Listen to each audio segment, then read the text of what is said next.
जय राधा माधव कुंज बिहारी। बोलिए जय राधा माधव कुंज बिहारी। जय राधा माधव कुंज बिहारी। जय राधा माधव कुंज बिहारी। जय गोपी जन वल्लभ गिरिवरधारी। जय गोपी जन वल्लभ गिरिवरधारी। यशोदानंदन व्रज जन रंजन। यशोदानंद व्रज जन रंजन। यशोदानंदन व्रज जन रंजन। यशोदानंदन व्रज जन रंजन। यमुना तीरावनचारी। बोलिए यमुना तीरावनचारी। जय राधा माधव कुंज बिहारी। जय राधा माधव कुंज बिहारी। हरे कृष्णा कृष्णा कृष्णा हरे हरे। हरे राम राम राम हरे हरे। बोले हरे कृष्णा कृष्णा कृष्णा हरे हरे। हरे राम राम राम हरे हरे। हरे कृष्णा कृष्णा कृष्णा हरे हरे। हरे राम राम राम हरे हरे। हरे कृष्णा कृष्णा कृष्णा हरे हरे। हरे राम राम राम हरे कृष्णा कृष्णा कृष्णा हरे हरे।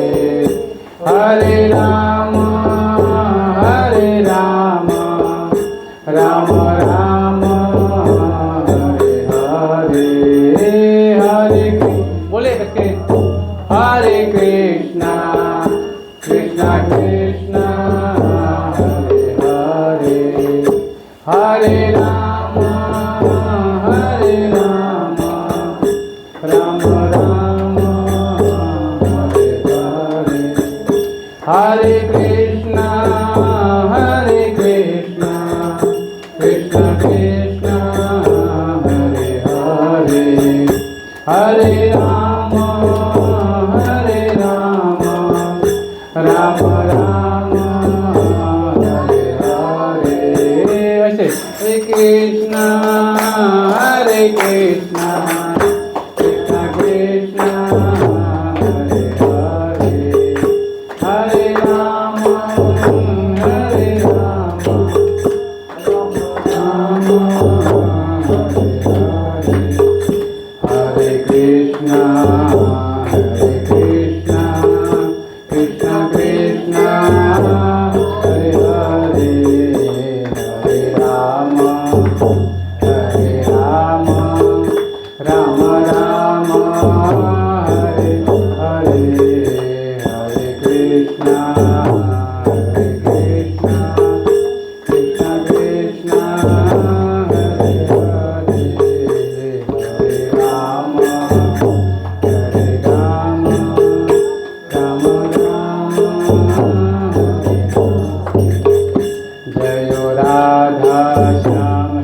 राधा श्याम सुंदर जय जगन्नाथ जय जगन्नाथ बलदेव जय सुभद्रा जय जगन्नाथ जय जगन्नाथ बलदेव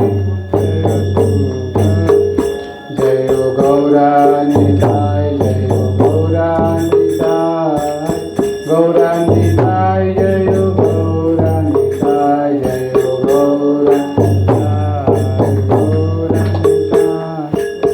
गौरानिताय जय जय नरसिंहदेव जय नरसिंहदेव नरसिंहदेव जय नरसिंहदेव जय नरसिंहदेव नरसिंहदेव जय प्रहलाद महाराज जय प्रहलाद महाराज प्रहलाद महाराज जय प्रहलाद महाराज जय प्रहलाद राम जय प्रहलाद महाराज प्रहलाद महाराज जय जय प्रभुपाद प्रभुपाद प्रभुपाद जय श्रील प्रभुपाद जय प्रभुपाद प्रभुपाद प्रभुपाद जय श्रील प्रभुपाद। हरिनाम संकीर्तन की जगत गुरु शिल प्रभुपाद की निताय गौतमानंदे हरि बोल। तो सभी लोग हाथ जोड़ के मेरे पीछे बोलेंगे ओम नमो भगवते वासुदेवाय। बोले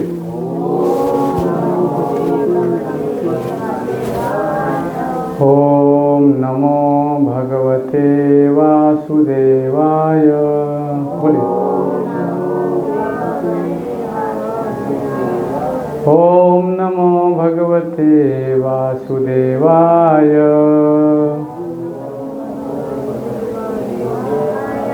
नारायणं नमस्कृत्यं नरं चैव नरोत्तमं देवीं सरस्वतीं व्यासं ततो जयमुदीरयेत्। नष्टप्रायेषु भद्रेषु नित्यं भागवत सेवया भगवती उत्तमश्लोके भक्तिर्भवति नैष्टिकी। कृष्णाय वासुदेवाय देवकी नंदनाय च नंदगोपकुमाराय गोविंदाय नमो नमः। जय श्री कृष्ण चैतन्य प्रभु नित्यानंद श्री अद्वैत गदाधर श्रीवासादि गौर भक्तवृंद। हरे कृष्णा कृष्णा कृष्णा हरे हरे हरे राम राम राम हरे हरे। हरे कृष्णा। तो आज बहुत ही महत्वपूर्ण दिन है। 5 साल के बालक की कथा की मैं बताऊंगा आप लोग, जिसका नाम है प्रहलाद महाराज। तो बहुत सारे बालक बैठे हैं यहाँ पे करीब। तो आज देखिए भगवान नरसिंह देव अपने भक्त के लिए कैसे प्रकट हुए, तो खम्भे से प्रकट हुए। इसी कहानी में बताऊंगा आप लोगों को। थोड़ा सब लोग आगे आ जाए, थोड़ा सब लोग एकदम पास आ जाओ, एकदम थोड़ा इससे लगा और लोग बैठेंगे पीछे थोड़ा। तो श्रीमद् भागवतम में बताया गया है कि देखिए भागवतम में यहाँ रखा है, आप वो देख रहे हैं सामने रखा है भागवतम। यहाँ पे 18 बुक है करीब यहाँ पे, है ना। भागवतम के 12 स्कंद होते हैं करीब इसमें, है ना। इसमें करीब 18,000 श्लोक है भागवतम में। और आज हम पढ़ रहे हैं श्रीमद् भागवतम का 7वां स्कंद, 7वां स्कंद, जिसमें बताया गया है 7वें स्कंद में नरसिंह देव की स्टोरी आती है और अध्याय है 8 और चैप्टर का नाम है भगवान नरसिंह देव द्वारा असुर राज का वध। तो 5 साल के बालक जो हैं, आप लोगों ने नाम सुना होगा प्रहलाद महाराज का। अभी मैंने बोला ओम नमो भगवते वासुदेवाय। देखिए हर समय भगवान के नाम की महिमा का बताया गया है, हर युग में। उनके पिताजी ने मारने के लिए कितने सारे प्रयत्न किए, है ना, लेकिन वो भगवान का नाम लेते रहे और भगवान ने हर समय उनकी रक्षा भी किया। जैसा कि इस अध्याय में बताया गया है कि हिरण्यकशिपु अपने ही पुत्र भक्त प्रहलाद महाराज को मार डालने हेतु उद्यत था, किंतु उस असुर के समक्ष पूर्ण पुरुषोत्तम भगवान श्री नीलकेशरी अर्ध मनुष्य के रूप में प्रकट हुए और उसका वध कर दिए। तो देखिए एक पिता है अपने पुत्र को ही मारना चाहता है। सोचिए क्यों? क्योंकि वो भगवान विष्णु का नाम ले रहा है, कृष्ण का नाम ले रहा है, इसलिए। और उससे क्या कहने का था कि आप विष्णु का नाम मत लो, किसका नाम लो? मेरा नाम लो, ऐसा है ना। भक्त प्रहलाद महाराज के उपदेश का पालन करने से असुरों के समस्त पुत्र पूर्ण पुरुषोत्तम भगवान श्री विष्णु के प्रति अनुरक्त हो उठे। जब यह अनुराग प्रकट हो गया तो षंड और अमर्क नामक उनके शिक्षक अत्यंत भयभीत हो उठे कि ये समस्त बालक श्री भगवान के प्रति अधिकाधिक अनुरक्त हो उठेगा। तो स्टोरी आ रही है कि हम अपने बच्चों को भेजते हैं स्कूलों में, तो जो टीचर होते हैं वो पढ़ाते हैं, है ना। लेकिन जहाँ हिरण्यकश्यपु था, उनके जो क्लास टीचर थे उनका नाम था षंड और अमर्क, दो थे। और वो क्या शिक्षा दे रहे थे? भगवान कृष्ण के बारे में? क्या नहीं, असुरी प्रवृत्ति के बारे में, कैसे असुर में वो शिक्षा दे रहे थे छोटे छोटे बालक को। लेकिन नारद मुनि की कृपा थी कि जो छोटे बालक थे प्रहलाद महाराज, माता के गर्भ में ही सारा ज्ञान उन्हें बताया गया था भागवत का। कितना प्रभावशाली सोचिए, जो माता गर्भ में रहते हैं बच्चे, अगर वो भगवान की पुस्तकें पढ़ें, भगवान का चीज़ देखे, तो उसका बच्चा वैसे ही आएगा, है ना। देखिए माता गर्भ में सब कुछ सीख लिया उन्होंने।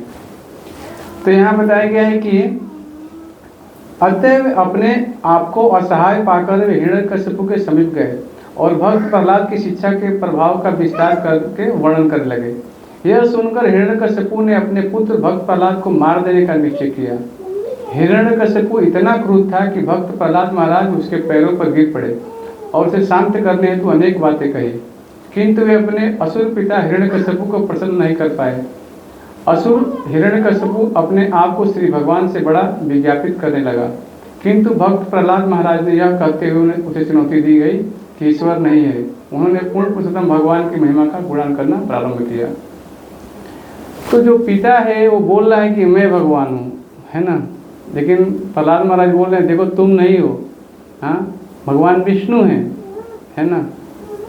तो ये बताया गया है कि श्री भगवान सर्वव्यापी हैं, प्रत्येक वस्तु उनके अधीन है, कोई भी उनके तुल्य नहीं है और न उनसे श्रेष्ठकर है। इस प्रकार उन्होंने अपने पिता से प्रार्थना की कि वे सर्वशक्तिमान परमेश्वर के सामने विनीत हों। तो बताया गया है कि जो छोटा बालक है प्रहलाद महाराज, हाँ वो अपने पिता को ज्ञान दे रहा है। सोचिए, जो भागवत विधि है माता के गर्भ में ही सब कुछ सीख लिया उसने, हाँ। अभी प्रश्न आगे भी आएगा, एक प्रश्न आएगा कि वो पूछते हैं कि भक्त प्रहलाद महाराज ने जितना ही पूर्ण पुरुषोत्तम भगवान का गुणगान करते हुए वह असुर इतना ही अधिक क्रोध होता विचलित होता चला गया। तो जितना ज़्यादा वो भगवान के बारे में गुणगान कर रहे हैं प्रहलाद महाराज, उतना ही ज़्यादा उनका पिता क्रुद्ध हो रहा है। सोचिए, हम भगवान के बारे में बैठ के चर्चा कर रहे हैं, लेकिन वैसे ही वो चर्चा वहाँ पे हो रही थी तो उनके पिताजी और क्रुद्ध हो रहे थे कि क्यों आप नाम ले रहे हो, हाँ। हिरण्यकश्यपु ने अपने वैष्णव पुत्र से पूछा कि क्या तेरा ईश्वर महल के खंभों में विद्यमान है? तो भक्त प्रहलाद ने तुरंत ही स्वीकार कर लिया कि चूंकि वे सर्वत्र विद्यमान हैं, अतएव इन खंभों में भी हैं। जब हिरण्यकश्यपु ने अपने नन्हे पुत्र से यह दर्शन सुना तो उसने इसे बचकानी बात की और इसे चिढ़ाया और जोर से अपनी मुट्ठी खंभे पर दे मारी। तो बताया गया है कि वो प्रहलाद महाराज को चुनौती दे रहा है कि तुम्हारे तो भगवान क्या सर्वव्यापी हैं, सब जगह है क्या? तो प्रहलाद महाराज हाँ। तो बोले इस खंभे में भी है क्या? तो प्रहलाद महाराज ने बोला हाँ है, भगवान सर्वत्र है। तो क्या किया, उनको चिढ़ा करके हाथ से खूब तेज से खंभे को तोड़ दिया। जो ही हिरण्यकश्यपु ने खंभे पर प्रहार किया कि उससे एक भीषण ध्वनि उत्पन्न हुई। पहले तो असुरराज हिरण्यकश्यपु को खंभे के अतिरिक्त कुछ भी नहीं दिखा, किंतु भक्त प्रहलाद महाराज के वचनों को सत्य करने हेतु श्री भगवान उस खंभे से में से नरसिंह देव के रूप में अद्भुत अवतार के रूप में प्रकट हुए, जिनका आधा अंग शेर का और आधा अंग मनुष्य का था। हिरण्यकश्यपु तुरंत समझ गया कि श्री भगवान का यह अद्वितीय अद्भुत रूप उसकी मृत्यु हेतु है।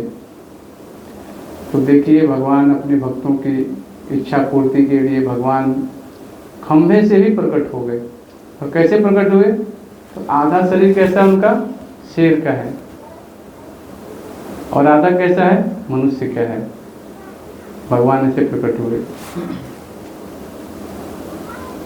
आधा अंग शेर का था और आधा मनुष्य का था। हिरण्यकश्यप तुरंत समझ गया कि श्री भगवान यह अद्वितीय रुद्र उसकी मृत्यु हेतु है। अतएव वह नरसिंह देव से लड़ने हेतु सन्नद्ध हो गया। श्री भगवान कुछ काल तक उस असुर से लड़ने की लीला करते रहे और दिन तथा रात के संधि काल में संध्या के समय उन्होंने उस असुर को पकड़ लिया और अपनी गोद में सुलाकर अपने नाखूनों से पेट फाड़ डाला। बोलिए नरसिंह देव भगवान की। तो उसने आशीर्वाद मांगा था किससे? ब्रह्मा जी से। इस पृथ्वी पर अभी तक कोई ऐसा असुर आज तक पैदा नहीं हुआ कि जो हिरण्यकश्यप जैसी तपस्या कर सके। सोचिए आप, हिरण्यकश्यप, हरे कृष्ण। तो हिरण्यकश्यप एक ऐसा असुर था जो इस पृथ्वी पर सबसे ज्यादा तपस्या किया उसने। और कैसी तपस्या? बताया गया है तपस्या ऐसी कर रहा था वो कि एक अपने अंगूठे का जो है ना उस पे खड़ा हुआ था और दोनों हाथ ऊपर करके भगवान की प्रसन्नता के लिए नहीं, ब्रह्मा जी से उन्हें वरदान चाहिए था, इसलिए तपस्या की ब्रह्मा जी से। और क्या मांगा? कि मैं अमर हो जाऊं।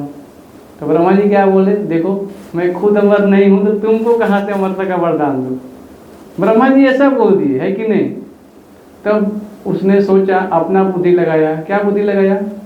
कि मैं ना दिन में मरूं ना रात में मरूं, है कि नहीं? ऐसा सोचने लगा।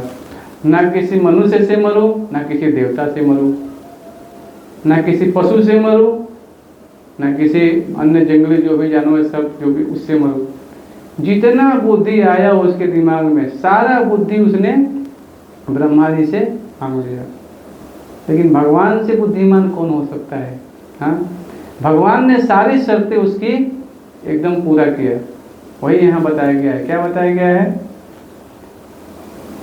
कि दिन तथा रात के संधि काल के में संध्या के समय उन्होंने उस असुर को पकड़ लिया और अपनी गोद में सुलाकर अपने नाखूनों से उसका पेट फाड़ डाला।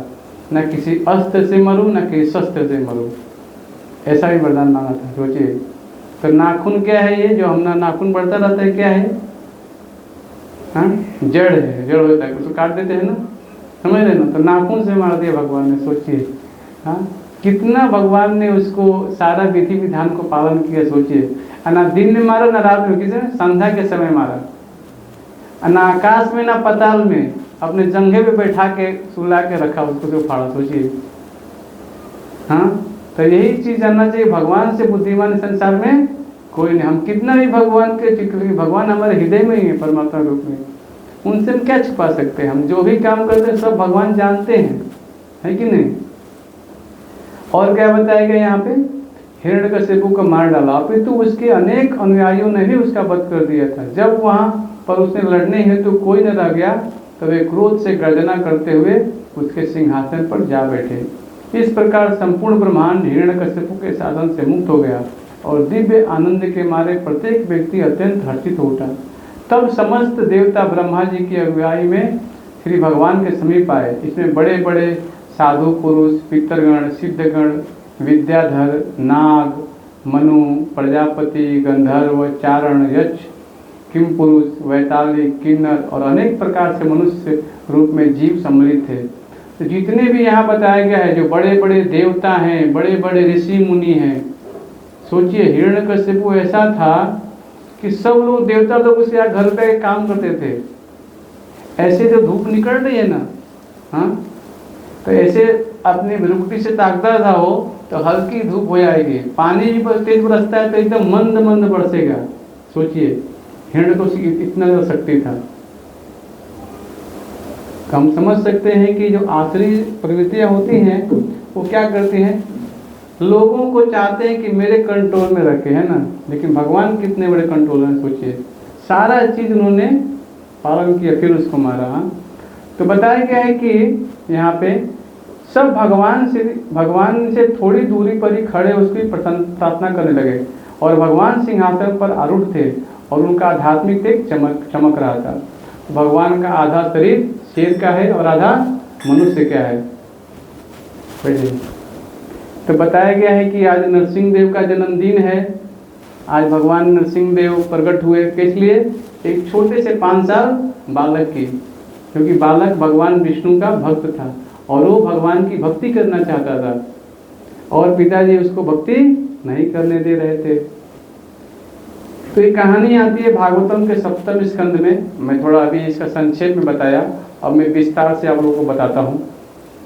श्री नारद उवाच अथ दैत्य सुना सर्वे श्रुत्वा तदनुनिर्णितं जिगृहुहि निश्रवत वेदात्नैव गुणनिश्चितम्। श्री नारद मुनि ने कहा, समस्त असुर पुत्रों ने भक्त प्रहलाद महाराज के दिव्य उपदेशों की सराहना की और उन्हें अत्यंत गंभीरता पूर्वक ग्रहण किया। उन्होंने षण्ड तथा अमर नामक अपने गुरुओं द्वारा दिए गए भौतिकतावादी उपदेशों को तिरस्कार कर दिया। तो नारद मुनि कथा कर रहे हैं, बता रहे हैं कि जो षण्ड और अमर 2 आज हम भेजते हैं ना स्कूलों कॉलेज में बच्चों के लिए, तो टीचर का नाम याद है आपको? आपके टीचर का नाम है ये आपको याद है? स्कूल में क्या नाम है? और कौन? देखिए बच्चे को याद है। तो वैसे भी उस काल में भी जब बच्चे जाते थे पढ़ने के लिए तो उनका भी नाम याद था। कौन टीचर थे? षण्ड और अमर के 2 शिक्षक थे। तो बताया गया है, अथाचार्य सुतास्तेजा बुद्धि में कांत स्थितम आलक्ष्य भीत स्थितो राजम आवेद्य यथा। जब शुक्राचार्य के पुत्र षण्ड तथा अमर ने देखा कि सभी विद्यार्थी असुर पुत्र भक्त प्रहलाद महाराज की संगति कारण कृष्ण भक्ति में आगे बढ़ रहे हैं तो वे डर गए। अतः वे असुरराज के समीप गए और उनसे समस्त स्थिति यथावत वर्णन कर दी। तो शुक्लाचार्य के बारे में आप लोगों ने सुना है, जो असुरों के गुरु हैं शुक्लाचार्य, और उनके पास कौन सा मंत्र है? संजीवनी मंत्र थी। संजीवनी मंत्र क्या होता है? कि मरे हुए व्यक्ति को भी पुनः जीवित किया जाए। जैसे मान लीजिए किसी अस्त्र से किसी को काट दिया गया, तो क्या कोई जीवित कर सकते हैं? आदमी हो रहा है, कोई मर जाता है, कोई जीवित कर पाएगा? कोई नहीं कर पाया। लेकिन शुक्राचार्य के पास इतना शक्ति है कि मरे हुए व्यक्ति को भी वो क्या कर देंगे? जीवित कर देंगे। हाँ, तो उनके पुत्र थे कौन? षण्ड और अमर, 2 पुत्र थे उनको। जब प्रहलाद महाराज जाते थे पढ़ने के लिए स्कूल कॉलेजों में, तो जैसे ही लंच होता था ना, तो सब बच्चों को बुला करके कीर्तन करवाते थे। क्या करते? हरे कृष्ण कृष्ण कृष्ण हरे हरे, हरे राम राम राम हरे हरे। बोलिए, हरे कृष्ण कृष्ण कृष्ण हरे हरे, हरे राम राम राम हरे हरे। तो लंच टाइम में प्रहलाद महाराज सब जो असुर पुत्र सबको बुला करके कीर्तन करते थे। अब देखिए, पढ़ाई करने के लिए भेजा गया है तो असुर लोग के कॉलेज में जाके कीर्तन नहीं कर सकते आप। लेकिन टीचर जब बाहर चला जाता है ना, तब बच्चे लोग अपना गेम खेलते हैं। होता है कि नहीं? हाँ, तो जैसे टीचर बाहर गया तो सब विद्यार्थी बाहर जाकर खेल रहे हैं, लेकिन प्रहलाद महाराज क्या कर रहे हैं? बोले मेरे खेलने में रुचि नहीं है, मेरे को भगवान के नाम के कीर्तन में रुचि है। तो जितने भी असुर सब भक्तों को बुला कर उनके साथ कीर्तन कर रहे हैं। जब हिरण्यकशिपु संपूर्ण स्थिति को समझ गया तो वह इतना अधिक क्रुद्ध हुआ कि उसका संपूर्ण शरीर कांपने लगा। इस प्रकार उसने अंधतः अपने पुत्र भक्त प्रहलाद महाराज को मार डालने का निश्चय कर लिया। हिरण्यकशिपु स्वभाव से अत्यंत क्रूर था और अपने आप को अपमानित हुआ जानकर वह सदैव पांव से कुचलते सर्प की भांति पुकारने लगा। उसका पुत्र भक्त प्रहलाद शांत, विनम्र तथा भद्र था। वह इंद्रिय संयमी था और हिरण्यकशिपु के समक्ष हाथ जोड़े खड़ा था। वह अपनी आयु तथा आचरण के अनुसार प्रताड़ना के योग्य न था। फिर भी हिरण्यकशिपु ने टेढ़ी नजर से उसे घूरते हुए निम्नलिखित कटु शब्दों से फटकारा। तो यहाँ बताया गया है कि जो हिरण्यकशिपु है, हाँ, अपने पुत्र को मारना चाहता है कि क्यों तुम सारे बच्चों को बिगाड़ रहे हो। हाँ, खुद तो भगवान का नाम ले रहे हो, दूसरों को भी नाम सिखा रहे हो। तो इसके लिए बहुत क्रुद्ध हो गया हिरण्यकशिपु। फिर हिरण्यकशिपु क्या बोल रहा है? हिरण्यकशिपु ने कहा, अरे उदंड निपट दुर्बुद्धि, परिवार को कलंकित करने वाले, अरे नीच, तुमने अपने ऊपर शासक करने वाली शक्ति का उल्लंघन किया है, अतएव तू हठी है, अल्पज्ञ है, आज मैं तुझे यमराज के घर भेजूंगा। अरे दुष्ट प्रहलाद, तुम जानते हो कि जब मैं क्रुद्ध होता हूँ तो तीनों लोग अपने अपने नायकों से कांपने लगते हैं, तो फिर तुम किसके बल पर इतने दुष्ट हो गए हो कि तुम निर्भीक होकर मेरी आज्ञा का उल्लंघन कर रहे हो? तो हिरण्यकशिपु में इतना शक्ति था, जैसे मैंने बताया आप लोगों को, तीनों लोग में सारे देवताओं से कांपते थे। अब सोचिए, और एक 5 साल का छोटा बालक है, वो उसे डर नहीं रहा है। अब सोचिए, यही है भक्ति की शक्ति। लोग बोलते हैं कि भगवान का भक्त बन गया, भक्ति कर रहा है तो उसको, हाँ, सोचिए बालक भगवान का भक्त बनता है, ऐसा नहीं है। पूर्व जन्मों के में माता पिता के अच्छे संस्कार होते हैं, तब जाके छोटा सा बालक भगवान का नाम लेता है। बहुनाम जन्म नाम अंते ज्ञानवान मान बोलते वासुदेव स्मृति स्व महात्मा सुदुर्लभ। अनेक जन्म जन्मांतर जिसे ज्ञान होता है, तो वो भगवान की भक्ति करता है ना। तो भक्ति करने से क्या होता है? हाँ, व्यक्ति निर्भय हो जाता है, भय नहीं होता है। इस संसार में प्रत्येक व्यक्ति भय है ना। भय से क्या है? ग्रसित है। अभी आगे क्या होगा, अभी आगे तो यही प्लानिंग चलता है कि नहीं? हाँ, आज पूरा देखिए एक दूसरे से सब भय है, लेकिन भक्तों को भय नहीं रहता है केवल इस संसार में। क्यों? क्योंकि भक्ति ऐसी चीज़ है कि भगवान की भक्ति करने व्यक्ति निर्भय हो जाता है। वो जानता है कि मैं शरीर नहीं हूँ, शरीर तो अलग अलग अपने कर्मों से हमें मिला हुआ है। आगे बताया गया है, तब प्रहलाद महाराज बोल रहे हैं, न केवलम भय भौतश्चराजन च भय बलम बलिताम चा परेशाम परे वरे अस्मिन् स्थिर जंगामे ब्राह्मणोयेन वंशम पणिता। तब भक्त प्रहलाद महाराज ने कहा, हे राजन, आप मेरे जिस बल के स्रोत को जानना चाह रहे हैं, वही आपके बल का भी स्रोत है। निसंदेह समस्त प्रकार के बलों का मूल स्रोत एक ही है। तो भक्त 5 वर्ष का बालक बोल रहा है, देखिए मेरे को जो शक्ति आ रही है ना, जो मैं आपसे बोल रहा हूँ, वही शक्ति आपको भी दे रहा है। ऐसा नहीं कि मेरे अंदर शक्ति आ रही तो मैं बोल पा रहा हूँ, नहीं, आपको भी जो शक्ति दिया है वही शक्ति दिया है। समझ रहे हैं ना? वह तो केवल आपको या मेरा बल है, अपितु सबका एकमात्र बल है। उसके बिना किसी का कोई बल नहीं मिल सकता, चाहे जल हो, चाहे चल हो, चाहे अचल, उच्च हो या नीच। ब्रह्मा जी सहित समस्त प्रकार के जीव पूर्ण पुरुषोत्तम भगवान के बल द्वारा नियंत्रित हैं। इस संसार में जितने भी देवता हैं, जितने भी चल है, थल है, अचल है, थोड़ा सा सब लोग आगे जी, थोड़ा सा थोड़ा सा और आगे जी, थोड़ा सा, हाँ ठीक है, माता जी पीछे बैठ जाए, आराम से बैठ जाए, है ना। तो बताया गया इस संसार में प्रत्येक जितने भी जीव हैं, सबको बल देने वाले भगवान कृष्ण ही हैं। सबके तो शक्ति वही दे रहे हैं, ठाकुर जी ही दे रहे हैं, जिससे हम अपना कार्य कर पा रहे हैं कि नहीं। चाहे जल हो, चाहे थल हो, चाहे अचल हो, जितने भी जीव हैं संसार में, सबको भगवान कृष्ण ठाकुर जी ही शक्ति दे रहे हैं, तो गाड़ी चल पा रही है हमारी। लेकिन हम समझ नहीं पा रहे हैं। सोचिए, सूर्य है, शक्ति आ रही है ना, हाँ, सूर्य निकल रहा है तो हम कार्य कर अपनी आंखों को देख पा रहे हैं। अगर सूर्य नहीं निकले तो इन आंखों से कुछ नहीं देख सकते हम, है कि नहीं। तो शक्ति देने वाले वही हैं, ये हमें जानना चाहिए। आगे बोल रहे हैं, परम नियंता एवं काल रूप में पूर्ण पुरुषोत्तम भगवान अपनी इंद्रियों के बल पर, मन के बल पर, शरीर के बल पर, इंद्रियों के प्राण हैं। उनका प्रभाव असीम है। वे समस्त व्यक्तियों में श्रेष्ठ तथा भौतिक प्रकृति के 3 गुणों के नियंता हैं। वे अपनी शक्ति से इस ब्रह्मांड का सृजन, पालन तथा संहार करते हैं।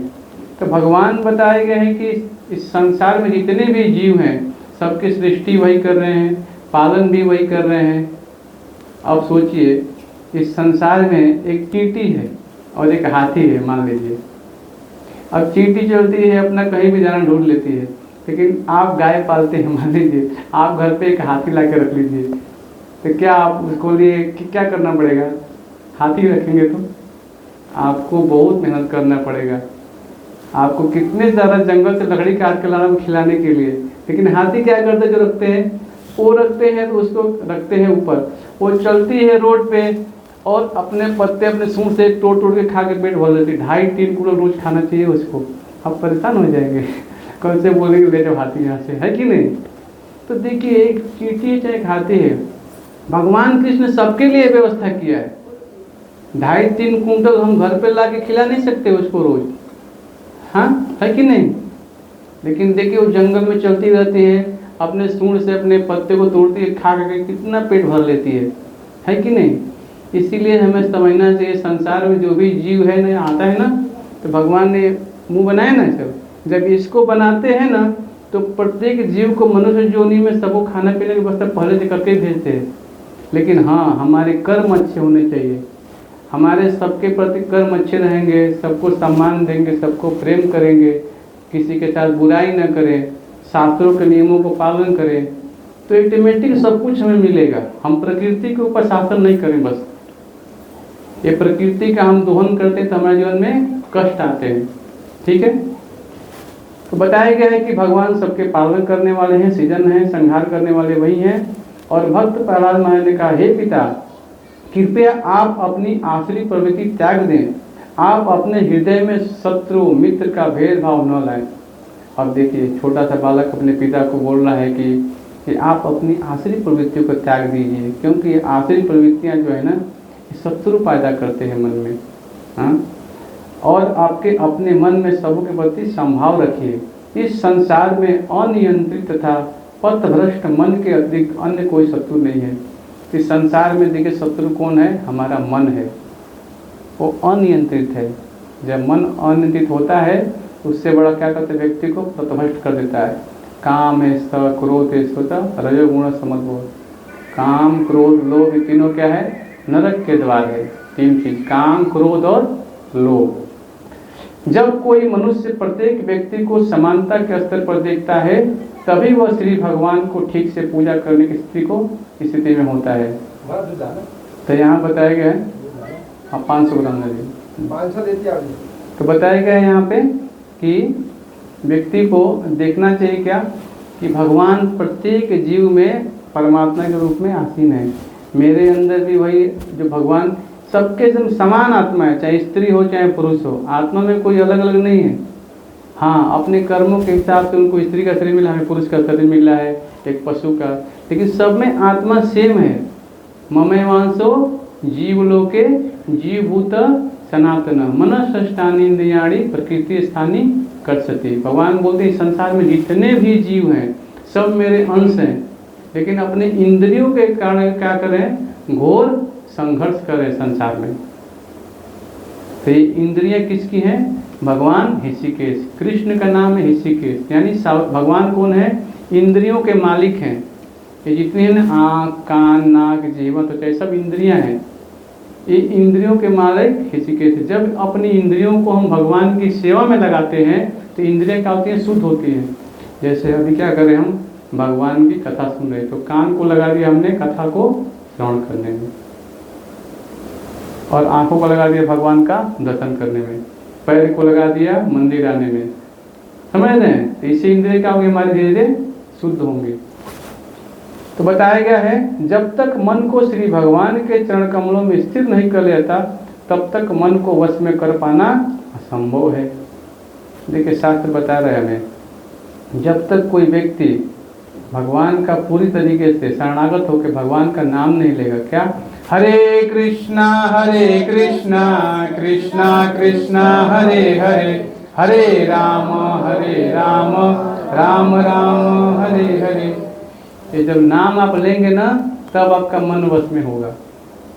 ये नाम लेने से क्या होता है, नाम जो बताया गया शास्त्रों में, हरे नाम केवलम कलौ नास्तेव एक कला और पाखंड का युग है। जिधर भी आप दृष्टि घुमाएंगे चारों तरफ केवल दोष ही दोष दिखाई देगा संसार में, समझ रहे हैं। इसीलिए नाम लेना चाहिए। नाम लेने से क्या होगा, हम दोष के प्रभाव से मुक्त हो जाएंगे। तो यहाँ बताया गया है जब तक मन को श्री भगवान के चरण कमलों में स्थिर नहीं कर लेता है तब तक मन हमारे बस में नहीं है। ठाकुर जी का नाम लेते हैं तो मन हमारे बस में होता है। तो अर्जुन बोल रहे हैं क्या, भगवत गीता में 6ठे अध्याय के 34वें श्लोक में, मेरे पीछे सब लोग बोलिएगा, चंचलम ही मनः कृष्ण, बोलिए चंचलम ही मनः कृष्ण प्रमाथि वलडिदम तस्याहम निग्रहम मन्ये वायुरिव सुदुष्करम। बोले हे कृष्ण, मन चंचल, उदंड, जिद्दी तथा अत्यंत प्रबल होता है और मेरी समझ में इसे दमित कर पाना वायु को नियंत्रित करने की अपेक्षा अधिक कठिन है। कौन बोल रहा है? अर्जुन बोल रहे हैं। किसको बोल रहे हैं? भगवान श्री कृष्ण को। अब अर्जुन बोल रहे हैं कि जो हवा चल रहा है ना, इसकी दिशा को मैं मोड़ दूंगा, लेकिन मन हमारे बस में नहीं है। अब बताइए, हमारे आपका मन बस में हो पाएगा? हम कहाँ हैं? अर्जुन जैसी हमारी स्थिति नहीं है। हम तो हवा को के धोखे को, एक पंखा चल रहा है, इसको भी बटन दबाना पड़ता है, जाके फन में इसको कंट्रोल कर सकते हैं बटन दबा करके, लेकिन हवा को कंट्रोल, दिशा को नहीं कर सकते। लेकिन अर्जुन ऐसा कर सकता है, लेकिन उसके लिए भी मन को चंचल है तो इसको बस में करना कठिन लग रहा है। इसलिए भगवान की भक्ति करनी चाहिए। जब हम भक्ति करेंगे ना तो ये विज्ञान समझ में आएगा, घबराना नहीं चाहिए। देखिए प्रभुपाद जी ने कितना अच्छा सिस्टम बनाया। भक्तों के जीवन में 3 चीज़ है। क्या? भगवान कथा का श्रवण करना, कीर्तन करना, है ना, प्रसाद। ये सब क्या है? ये सब भगवान की भक्ति है। देखिए घर में और मंदिर में कोई फर्क नहीं है। पहली बात ये जानिए आप लोग, ये मिट्टी किससे बना है? मिट्टी, पृथ्वी, अग्नि, जल, वायु का 5 चीज़ है ना। पानी है ना, पानी से मिट्टी है, इससे मिला के ईंट बनता है ना। और अग्नि में उसको जलाया जाता है तो अग्नि है। भूमिरापो अनलो वायो खम मनु बुद्धिरेव च अहंकारित्य में भिन्ना प्रतिष्ठित अष्टदा। भगवान बोलते हैं पृथ्वी, जल, अग्नि, वायु, आकाश सब मेरी संपत्ति है ना। तो वो लोग बोलते हैं मेरा घर है। ये सब भगवान कृष्ण की संपत्ति है ना, यही जानना चाहिए। उसी से मिलकर मंदिर बनता है ना। घर भी मंदिर है। और वहाँ हम ठाकुर जी को ऐसे घर पे रखें, नियमित रूप से भगवान को जो खाते हैं भोग लगाएं, मंदिर को झाड़ो तो उससे कृष्ण का मंदिर सफाई कर रहा हूँ, घर का सफाई करता है ना। तो हमारी इंद्रिया धीरे धीरे क्या होगी? चेतना हमारा शुद्ध होगा। घर में कभी सोचे तो मंदिर सफाई कर, ये विचार करिए, और मुँह से भगवान का नाम लीजिए, है ना। तो इंद्रियों को जब हम सेवा में लगाएंगे तो इंद्रिय का धीरे धीरे शुद्ध होगा। तो भगवान बोल रहे हैं कि देखो ठीक है, चंचल मन को बस में करना बहुत कठिन है, लेकिन हाँ एक काम करो, अभ्यास ही न तू कौनते है। अभ्यास और वैराग्य के द्वारा ये संभव हो सकता है। तो भक्ति जीवन में पहला चीज़ है क्या? अभ्यास, जो आप लोग बैठ कर भी कर रहे हैं। पहला क्या है? श्रवण करना। कानों को भगवान को सेवा में लगाना चाहिए। ये अपनी इंद्रिया है ना, कान, ये ठाकुर जी को देना चाहिए पहले। और जीवा, इससे भी सेवा होती है। कैसे? भगवान का नाम लेकर के, भगवान का प्रसाद खा करके, ये भी सेवा है। कानों को भी सेवा में लगाइए, है ना। तो बताया गया है कि मन को नियंत्रित करने का एकमात्र प्रमाणिक विधि है कि मन को श्री भगवान की सेवा में स्थिर कर देना। हम अपने मन के आदेशानुसार शत्रु तथा मित्र को बनाते हैं, किंतु वास्तव में न तो मित्र होते हैं न शत्रु। पंडिता समदर्शिना सम सर्वेषु भूतेषु मद भक्ति लभते पराम। तो 2 चीज़ें श्लोक आता है भागवतम में। यहाँ पे पंडिता समदर्शिना, एक पंडित होता है, क्या देखता है? कुत्ता, गाय, जो भी देखता है सब समान को देखता है, क्योंकि वो आत्मा को देखता है। वहाँ पे वो अलग अलग चीज़ को देखता है, लेकिन भगवान देखता है कि परमात्मा के रूप में उस गाय के अंदर भी है, कुत्ते के अंदर भी है, मनुष्य के अंदर भी है। तो वो दृष्टिकोण पंडित देखता है। और क्या बोलते थे यहाँ पे? समा सर्वेषु भूतेषु मद भक्ति लभते पराम। इसे समझना ही भक्ति के राज्य में प्रवेश करने की प्रथम शर्त है। तो ये कब आता है? जब धीरे धीरे हम भगवान को श्रवण करते हैं। श्रवणम, कीर्तनम, अर्चनम, वंदनम, साक्ष्यम, आत्मनिवेदनम। भक्ति की जो 9धा विधि के है, भगवान की अर्चना करना, पूजा करना 9धा विधि में, इसको हम धीरे धीरे पालन कर समझ में आएगा, लेकिन समय लगेगा धीरे धीरे।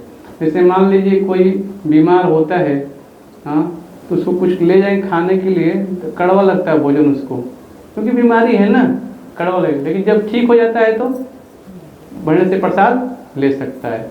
इसी प्रकार हम भक्ति जीवन में आए हैं तो नाम जप करने समय हमारा मन भटकेगा, कथा सुनते वक्त नींद आएगी, तो समझना चाहिए कि अभी थोड़ा बीमार है, आएगा, रस आएगा, है ना। भगवान से हम प्रार्थना करेंगे तो ये रुचि बढ़ेगी। और देखिएगा धीरे धीरे अगर आप लोग ऐसे ही कथा सुनते रहेंगे, नाम जप करते रहेंगे, तो 1 महीने के बाद खुद सोचिएगा आप लोग, आपको खुद मालूम चलेगा, है ना, कि पिछले जीवन में हमारा कब कैसा था, अभी कैसा है हमारा, है कि नहीं। ये खुद अनुभव करने की बात है। तो बताया गया है आगे यहाँ पे, प्राचीन काल में आपके समरूप में अनेक मूढ़ हुए जिन्होंने उन 6 शत्रुओं को नहीं जीत पाया जो शरीर की धन संपदा को चुरा ले जाते हैं।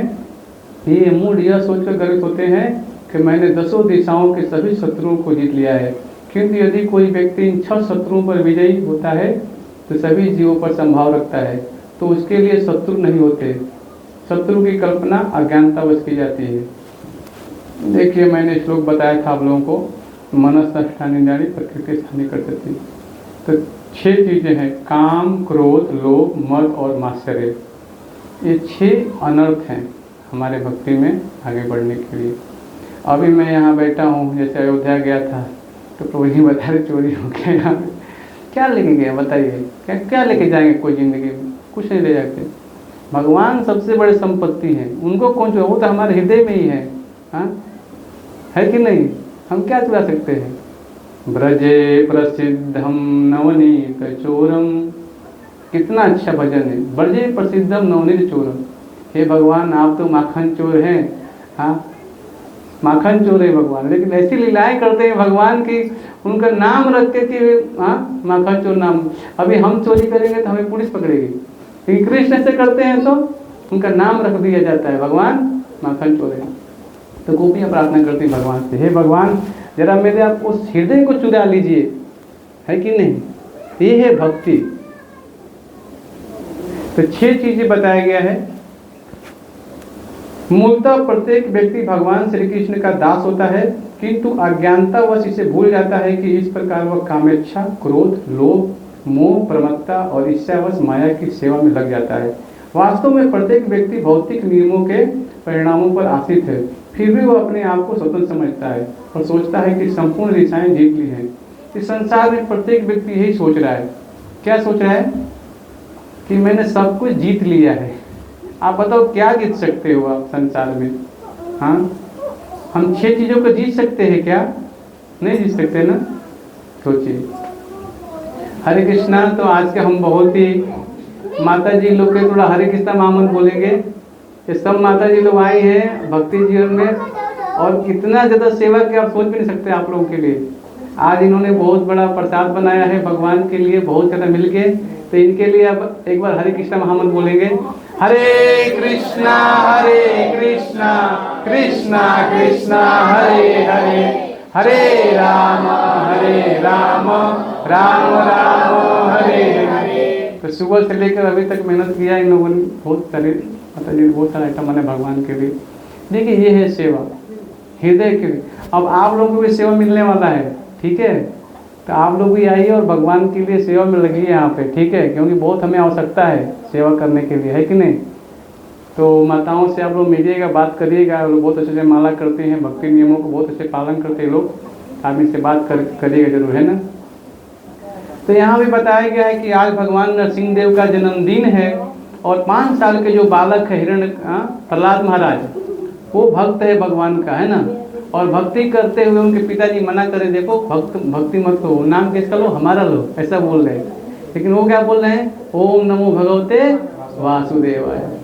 हिरण्यकशिपु ने उत्तर दिया, अरे धूर्त, तुम मेरे महत्व को घटाने का प्रयास कर रहे हो, मानो तुम मुझसे अधिक इंद्रिय संयमी है, इस अति बुद्धिमता है। अतः मैं समझ रहा हूँ कि तुम मेरे हाथों से मरना चाहते हो, क्योंकि ऐसी अनावश्यक बातें वे ही करते हैं जो मरणासन्न है। तो हिरण्यकशिपु बोल रहा है कि देखो 5 साल के बालक को उसको बोलना है कि तुम्हारी तो इंद्रियां भी संयमित हैं, मैं तो इंद्रिय संयमी हूँ, मैं बहुत बुद्धिमान व्यक्ति हूँ, तुम मेरे से क्यों इतना प्रश्न उत्तर कर रहे हो। हाँ क्या तुम मरना, तुम मेरी शक्ति को नहीं जानते क्या। अपने पिता बोल, अपने बेटे को बोल रहा है, सोचिए। हाँ यस्वातया मंद भाग्य तो मंद तो जगदीश्वर, क्वासो यदि स सर्वत्र अकस्मात् स्तंभे सदृश्यते। फिर बोल रहा हिरण्यकशिपु, अरे अभागे प्रहलाद, तूने सदैव मेरे अतिरिक्त किसी परम पुरुष का वर्णन किया है, जो प्रत्येक के ऊपर है, प्रत्येक का नियंता है और जो सर्वव्यापी है, परंतु वह है कहाँ?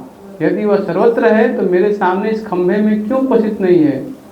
तो हिरण्यकश्यप बोल रहा है कि देखो तुम्हारे भगवान बोलो सब जगह है, तो क्या खंभे में है क्या? बताओ। क्योंकि तुम इतना अधिक अनर्गल प्रलाप कर रहे हो, अतः मैं तुम्हें तुम्हारे शरीर से तुम्हारा सिर छिन्न भिन्न कर दूंगा।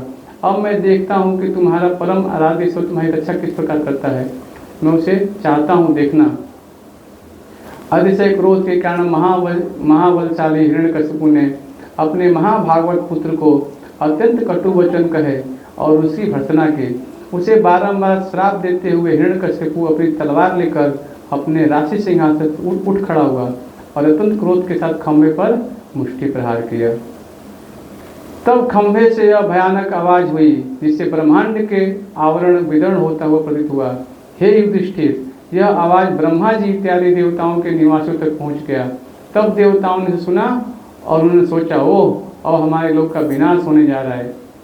तो जैसे ही उस खंभे की तरफ हिरण्यकश्यप ने अपने हाथ से ऐसे मुष्टि प्रहार किया, भगवान नरसिंह देव प्रकट हुए। तो बताया गया है कि हिरण्यकश्यप जो है बहुत ही शक्तिशाली है। मैंने आप लोगों को बताया था कि जब वो तपस्या कर रहा था ऐसे हाथ करके, तो पूरा सर उसके जितने भी शरीर थे, सोचिए सारा जो शरीर है उसकी चींटियाँ खा गई थी। वो मेरुदंड है ना, मेरुदंड, उसका जो आत्मा था मेरुदंड में जा करके उसमें रुका हुआ था। ये सब हड्डी उड्डी जितना था सब शरीर गल गया था उसका।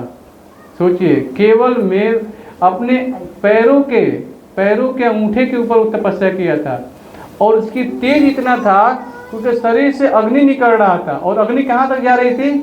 उच्च लोक तक जाके जला रही थी। सोचो उच्च लोक जलने लगा। सब ब्रह्मा जी जितने भी सब देवता लोग परेशान हो गए कि मेरे जो है वो इतना ताप कहाँ से आ रहा है। तो ब्रह्मा जी स्वयं सब देवता गए, ब्रह्मा से प्रार्थना किए, ये तो मेरा लोक जल जाएगा, इसकी रक्षा करिए आप। हाँ, तो ब्रह्मा जी प्रकट हुए और गए अपने कमंडल से जल लिए और उस मेरुदंड पे से फेंके। फिर उसका जो शरीर था पूरा क्या हो गया? वास्तविक शरीर उसका प्रकट हुआ। सोचिए, और प्रकट ही नहीं हुआ, पूरा वो हिष्टपुष्ट हो गया वो, समझिए, है ना। अपने इस पुत्र को मारने के इच्छुक हिरण्यकश्यप ने इस प्रकार अपना अद्वितीय शौर्य दिखला रहा था जब एक अद्भुत घोषणा भयंकर ध्वनि सुनी जिसे उसने उसके पूर्व कभी नहीं सुना था। इस ध्वनि को सुनकर अन्य असुर नायक भी भयभीत हो गए और उस सभा में ध्वनि का उद्गम कोई नहीं ढूंढ पाया। तो बताया गया है कि वो हिरण्यकश्यप जो है भगवान कृष्ण जो है नरसिंह देव के रूप में प्रकट हुए आज ही के दिन और अपने भक्त की रक्षा किया इन्होंने। और बताया गया है कि पूर्ण पुरुषोत्तम भगवान श्री हरि अपना अभूतपूर्व अद्भुत प्रकट किए। यह रूप न तो मनुष्य का था न सिंह का, और इस प्रकार उसका समाकक्ष अपने अद्भुत रूप में प्रकट हुआ। जब हिरण्यकश्यप इस ध्वनि के स्रोत को ढूंढने में इधर चारों ओर घूमने लगा तो खंभे से भगवान का अद्भुत रूप प्रकट हुआ जो न तो मनुष्य का था न सिंह का। तो बताया गया है कि जो शक्तियां हैं भगवान की कैसे कार्य करती हैं। जिस प्रकार एक बेचारा छोटा सा पतंगा बरबस अग्नि में कूदकर अदृश्य हो जाता है, उसी प्रकार हिरण्यकश्यप ने अतमय तेजो में श्री भगवान पर आक्रमण किया और अदृश्य हो गया। यह आश्चर्यजनक नहीं था क्योंकि भगवान सदैव शुद्ध सत्व में स्थित रहते हैं और प्राचीन काल में सृष्टि के समय वे अंधकार में ब्रह्मांड में प्रविष्ट हो गए और उसे अपने आध्यात्मिक तेज से प्रकाशित कर दिया। तो संध्या का यही समय था, यही समय था संध्या के समय। और हिरण्यकश्यप ने वरदान भी मांग रखा था कि मैं ना दिन में मरूं ना रात में मरूं, न किसी मनुष्य से मरूं न किसी देवता से मरूं, न किसी अस्त्र से न किसी शस्त्र से। तो यही संध्या का समय है। भगवान ने सारा नियम पालन किया और अपने जंघों पर फुला करके अपने नाखूनों से, बड़े बड़े नाखून से उसका हृदय फाड़ दिया और उसकी जो आंतों की माला है उसको भगवान ने पहन लिया। बोलिए नरसिंह देव भगवान की जय। तो भगवान नरसिंह देव अपने भक्तों की रक्षा के लिए कुछ भी कर सकते हैं ना, सोचिए। तो भगवान नरसिंह देव ऐसे हैं कि हम जब भक्ति करते हैं तो हमारे भक्ति में बहुत सारे विघ्न आते हैं। इसलिए हमारे मंदिर में सुबह और शाम हमेशा नरसिंह आरती होता रहता है। अभी हम नरसिंह आरती करेंगे, समय हो गया है। आरती का प्लेट बन गया ना, ठीक, थोड़ा 5 मिनट रुक जाइए अभी। तो नरसिंह देव भगवान जो हैं ये अपने 5 साल के बालक के लिए भक्ति किए थे, उसके लिए भगवान प्रकट हुए। देखिए भगवान हम जब भक्ति करते हैं ना, जब पूर्ण शुद्ध मन से, देखिए 2 चीज़ें आती है भागवतम में, एक ध्रुव महाराज, प्रहलाद महाराज। ये 5 साल के बालक हैं। ध्रुव महाराज ने केवल 6 महीने भगवान को प्राप्त कर लिया। सोचिए हम 10 साल से लगे, अभी भक्ति हमारी स्टार्ट हुई है। क्यों? क्योंकि हमारे अंदर त्रुटि नहीं, शक्ति नहीं है अभी, क्योंकि हम अच्छे से भक्ति के शास्त्रों का नियम का पालन नहीं कर पा रहे। क्यों? कि कलयुग चल रहा है अभी। जैसे मैंने बताया था कि पहले सतयुग 1 लाख आई थी, सोचिए, शरीर बहुत लोगों के बड़े बड़े होते थे, है कि नहीं। फिर आया त्रेता युग 10,000 साल, उसमें भी भगवान के प्रति हमारा प्रेम जागृत नहीं हुआ, भगवान रामचंद्र है। फिर भगवान कृष्ण आए द्वापर में, उस समय हमारी आयु थी कितना, 1000 साल थी मनुष्यों की आयु, फिर भी कृष्ण के प्रति रुचि जागृत नहीं हुई। अब चल रहा है कलयुग, 3 युग में छट गए हम लोग, भगवान के प्रति प्रेम नहीं हो पाया, पता नहीं किस योनि में थे, क्या कर रहे थे। लेकिन अभी चैतन्य महाप्रभु आए हैं, स्वयं भगवान कृष्ण हैं, वो चैतन्य महाप्रभु रूप में आए और वो बोल रहे हैं कृष्ण की भक्ति कैसे करना है। फिर भी अभी हम अपनी कामों में बिजी हैं, अभी भी अच्छे समझ नहीं पा रहे हैं। सोचिए कितना हम भगवान के प्रति, ये एक मौका मिला है। अभी हमारे पास आयु कम है, लेकिन वही जो त्रेता युग में, द्वापर युग में शक्ति मिलती थी, वही शक्ति केवल अभी नाम के रूप में मिला है हमें।